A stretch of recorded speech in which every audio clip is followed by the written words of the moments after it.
Namaste. Good morning, Daaji. Good morning. So What's your today name? we have a few questions. Hold. So today we have a few questions, and we also have a youth that also have some questions. And to introduce, my name is Agram. I'm 19 years old, and I'm a Heartfulness Abhyasi, and I'm doing marketing management at University of Guelph. Namaste, Daaji. My name is Salakshana. I'm from Vancouver, BC. I'm 18 years old. I just graduated high school and I'll be going to university in the fall. Hi, Daaji. I'm Neha. I live in Toronto, North York. I'm turning 16 on July 24th, and I'm going into grade 11 later this year. Wonderful.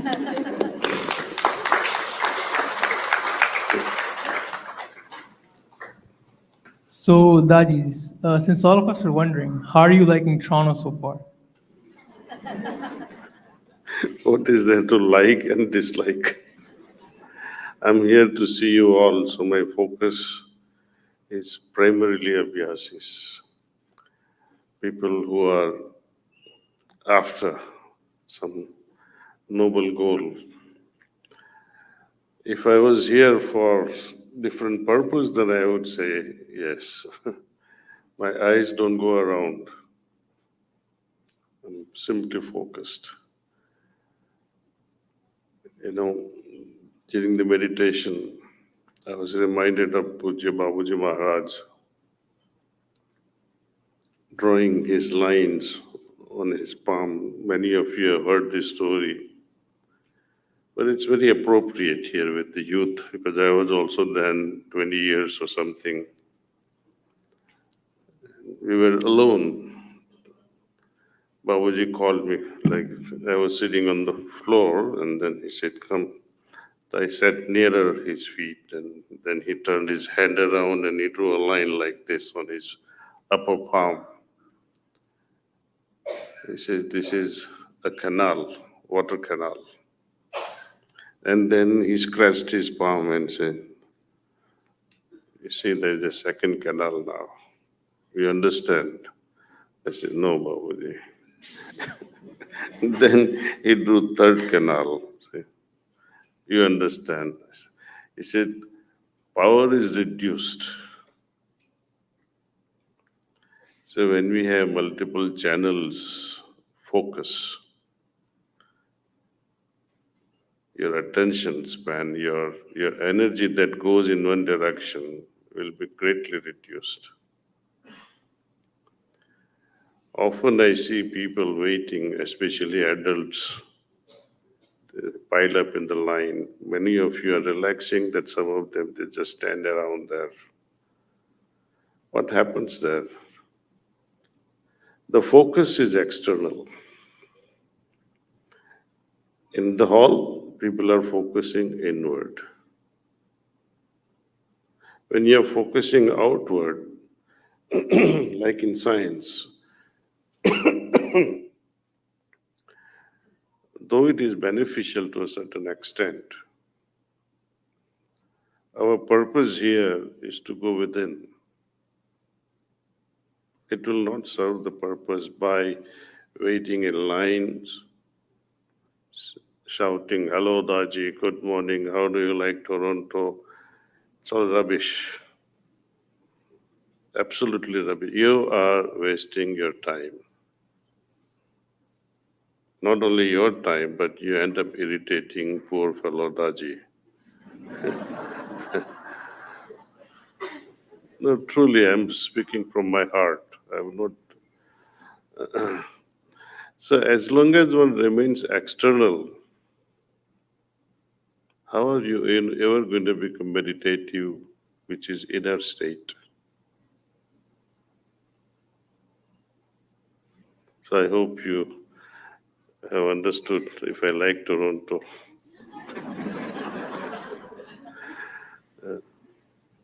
That's great. So,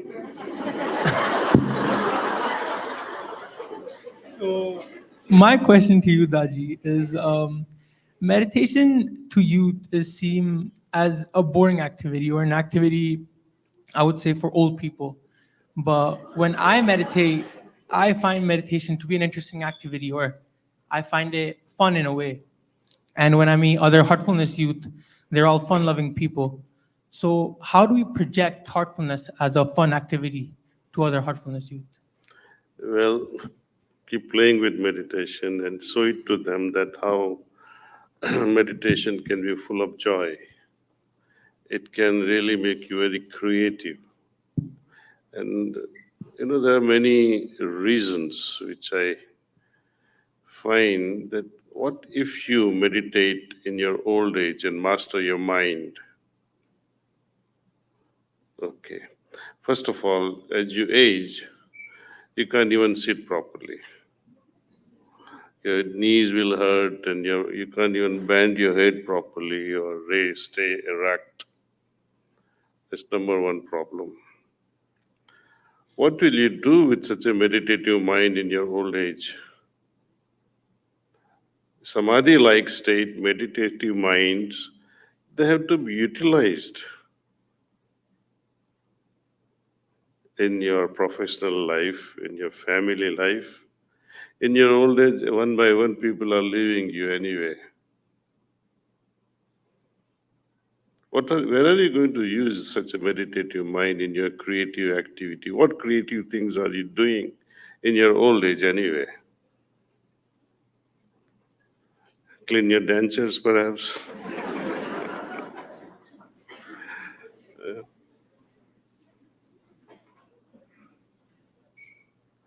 So, mastering the mind should be as early as possible. Number three reason that I would like to say that, there will not be regrets because when you meditate in your old age, when you begin your meditation in your old age, lots of thoughts will trouble you like anything. Many things, like something you could have done better and you could not do it, or you completely ignored something that was so dear to you. This tornado of feelings of guilt will rush so much you won't be able to meditate. I could have done this better, I could have done that better. Fourth reason I tell you, once an old lady, almost 80 plus years of age, anyway, I should not start like that, I'll start differently. Okay. During our spiritual journey, we move from the heart region, Panchabhutas as we call, transcend into mind region. And as we pass through seventh and eighth plexus chakra, there are two chakras behind the seventh and eighth we call point of passion and point of knowledge. They are almost superimposed. Now, when you begin your spiritual journey, let us see when you're 40, 50, and when you, with the Master's grace, you happen to pass through that seventh and eighth chakra, those 2 points will be activated, see, especially the passion point, and that will drown you. What would you do when you begin at 50 and after 20 years, your passion point is awakened? At 70, 80, you'll feel so obnoxious about yourself. Why in the world this passion point is awakened now? So this old lady I was referring to, she wrote to me, am I passing through seventh chakra or eighth chakra? How do I? Because she says, I'm overwhelmed by the tendency which was there in my younger days. You'll feel so horrible about yourself that even at 80, this passion is not leaving me. But if you had started very early, it is natural to have passion, see. Perhaps you'll enjoy passion more during your younger life. It is to your advantage. The sooner you start, better it is. And I, we had to make list of hundreds of reasons why we should meditate early. You have a project. Okay. Thank you so much, Daaji. Thank you. Hi, Daaji. So my question for you today is about careers. So many of us youth are either in the stage of life or have gone through the stage of life where we had to choose a career to go into. And so my question was, with the career choice that you chose, how did you know that that was the right one for you? I did not know.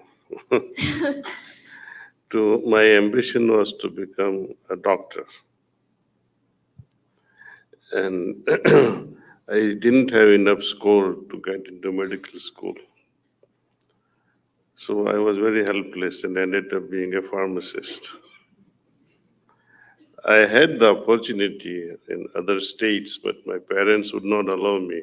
You're not going outside Gujarat, so I stayed in Gujarat. So many times life throws on you curveballs, but they're all somehow they work out. Later on, I thought of myself, what if I had become a doctor? Would I have become as rich, perhaps? Because doctors have limitations of working only at one place. Then another thing, pharmacist can hire a pharmacist and work. The work can go on. There is no substitute for you. Unless you partner, then you have to share your profits. Anyway, it worked out very well for me, being a pharmacist rather than a doctor. Because then I can always be more careful within and also practice pharmacy. Family life was better. I could take vacation or close my shop whenever I want and go to see people in India, meditate with them, Babuji, Chariji. So it gave me a lot of freedom actually. So the career we select should be, will it give me freedom to do what I love to do? Some people say, I like to study music. What will you do studying music? If you like to play some instrument, don't get carried away and become master of that instrument. You can always play that even when you become a doctor or an engineer. So we have to select professions or careers very wisely. Will it produce enough income so I can have freedom to move around in this world at my choice? I know one girl from Europe came sometime in 1984 when we were in New York. She joined Columbia for music. Later on, she wanted to do PhD in music. I said, what will you do with all this? Perhaps you'll put a cap like this on a railway station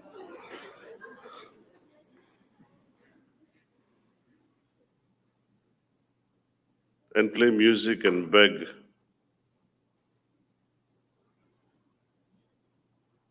So don't get carried away with these fanciful ideas. Be very practical. Will it give me enough freedom? Means enough money. Bottom line is money. Then when you have a lot of freedom, then you can play whatever music you like. You can ask others to play for you too. No, I don't know if that boy is around here or not. Youth should know this very well. He gave up his interest in studies very early in high school. There was one boy. Sardars. He was a Sardar boy. So he, Kirpan and all those things he had in his. But he became already a playboy type of a thing already in high school. So his mother, out of frustration, brought to me. These are some of the side effects of being your guide. Very torturous, though.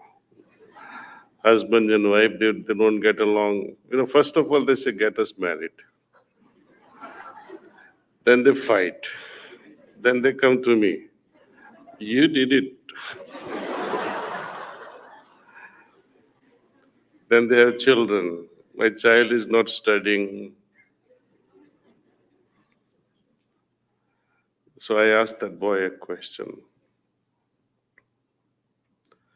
What would you like to do when you grow up? He said, I like to enjoy life. I say, if you drop out now, who would marry you?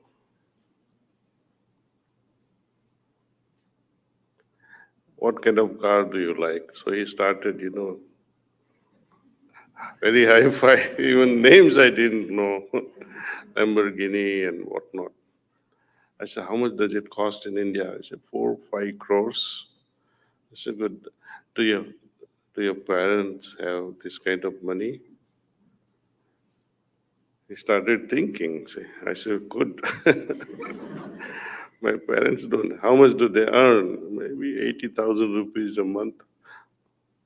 I say, when you start working, how much will you make with your education? So he got the message.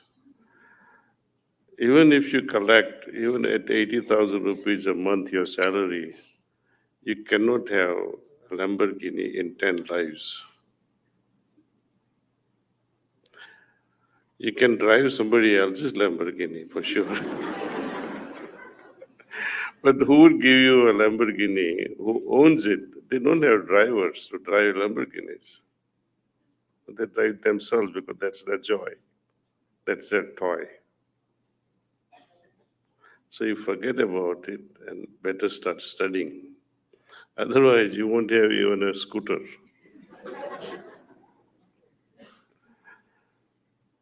So for children, education is first. Forget meditation also. Then you have exams to prepare yourself. Meditate for 2-3 minutes, but study well. Study should be your main focus during your youthful days. And of course, meditation will prepare you for all these exams, etc. Especially in the West, the exams are very easy. They have choices, no ABCD. Not this, not this, not this, and this. This become very easy for a meditative mind, actually. That's how I cleared my pharmacy board, actually. Not tell you the truth, I did 1 week of preparation for New York State.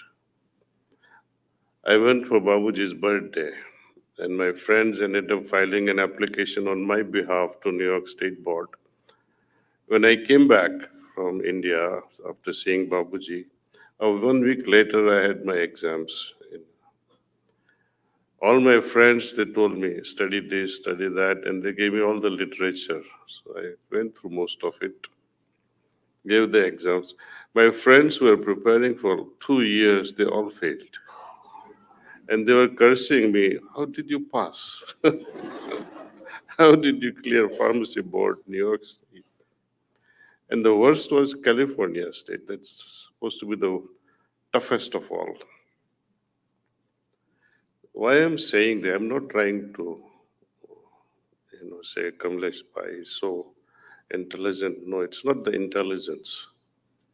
It's the discerning power we inherit through meditation. And sooner we get that discerning faculty well developed, that we can use in day-to-day life as a student, as a family person, And in family also, I don't say your family will be the happiest. It never has happened to anyone. But you'll be able to sail through it, adjust through it. See. Life is adjustment. And everything that happens in life, including marriage, is adjustment. So you sail through it. See. Thank you so much, Daaji. Thank you. Daaji, as a very hobby-oriented person, I wanted to know what hobbies you were doing when you were in your youth, and also whether you were more physically or musically inclined. Can you share some of your previous I answered you experiences? already.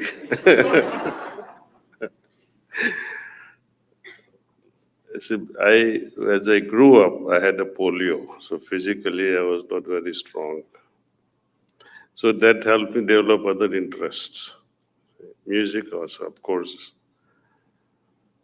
it was good. Very passionate about it. I was more into listening rather than, playing it for myself. Academically, no problems. Right from beginning, did very well. Yeah. Except for sports, I did very well in everything else. Yeah.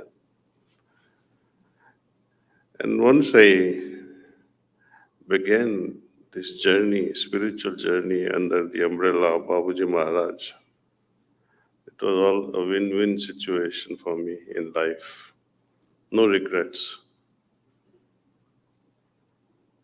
Life became very productive, joyful.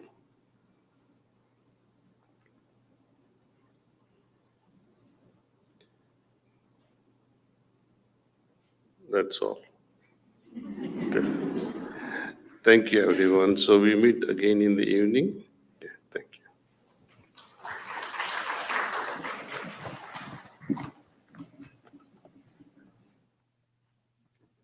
Thank you so much, Daaji. Thank you. You want to take a photo? You can here. I think it's. Okay. Okay.